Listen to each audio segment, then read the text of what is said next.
Hello everyone, আসসালামু আলাইকুম। আজকে আমি সমুদ্রে ট্যাংরা মাছ রান্না করব। আর তোমরা যদি এমন ইয়াম্মি আর টেস্টি মাছ ভুনা করতে চাও তাহলে আমার এই রেসিপিটা প্রথম থেকে শেষ অবধি একদম স্কিপ না করে দেখে যাও। তাহলে চলো কথা না বাড়িয়ে মূল রেসিপিতে যাওয়া যাক। দিয়ে দিলাম পরিমাপ মতো রান্নার তেল, আর তেলটা গরম হয়ে গেলে দিয়ে দিব পেঁয়াজ, রসুন আর জিরে। আমি সব উপকরণ একসাথে বেটে নিয়েছি, তোমরা চাইলে ব্লেন্ডারে ব্লেন্ড করে নিতে পারো।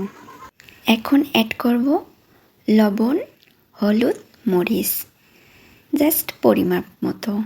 তোমরা মাছটা যেভাবে নেবে সেই অনুযায়ী পরিমাপ মতো লবণ, হলুদ, মরিচটা দিয়ে নেবে। তারপর কিছুক্ষণ কষিয়ে নেব।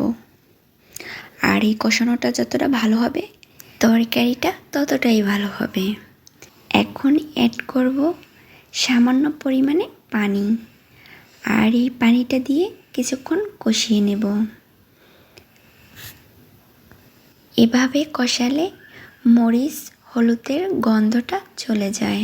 যখন দেখব পানিটা টেনে তেলটা উপরে ভেসে উঠেছে তখন বুঝবো কষানোটা হয়ে গেছে আমার। এখন দিয়ে দেব পরিমাপ মতো পানি। পানিটা দিয়ে কিছুক্ষণ নেড়ে চেড়ে যখন দেখব পানিটা ফুটে উঠেছে তখন মাছগুলো দিয়ে দেব। মাছটা আমি আগে থেকেই তেলে ভেজে নিয়েছিলাম। এই সুস্বাদু মাছের রেসিপিটি যদি আপনাদের ভালো লেগে থাকে তাহলে একটি লাইক দিয়ে আমাদের উৎসাহ দিন। রান্নাটা কেমন হলো কমেন্টে জানাতে ভুলবেন না। এমন আরও ঘরোয়া ও সহজ রেসিপি পেতে চ্যানেলটি সাবস্ক্রাইব করে বেল আইকনে চাপ দিন। এখন দিয়ে দেব কেটে রাখা টমেটো।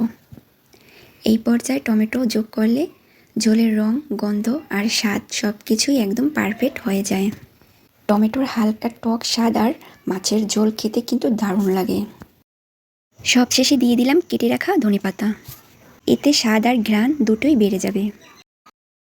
তো বন্ধুরা, আমাদের আজকে মাছের রেসিপি পুরোপুরি তৈরি। আশা করি রেসিপিটা আপনাদের ভালো লেগেছে।